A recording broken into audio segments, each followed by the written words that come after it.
आलमी अदालत इंसाफ का बड़ा फैसला, इजराइल को मुंह की खानी पड़ गई। इजरायली दरख्वास्त मुस्तरद। आलमी अदालत इंसाफ ने फलस्तीनियों की नस्लकशी केस में जनूबी अफ्रीका के आयद करदा इल्जामात को दुरुस्त करार देते हुए केस ना सुनने की इजरायली दरख्वास्त मुस्तरद कर दी। आलमी अदालत इंसाफ के 15 जजेस ने फैसले की हिमायत की, जबकि 2 ने मुखालफत की। आलमी अदालत इंसाफ के हंगामी अहकामात 15-2 से मंजूर हुए।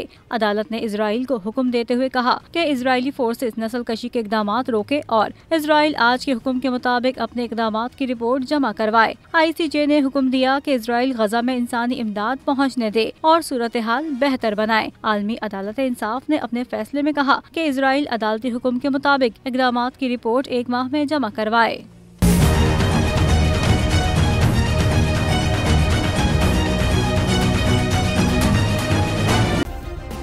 सब्सक्राइब करें और बेल दबाएं ताकि कोई खबर रह न जाए।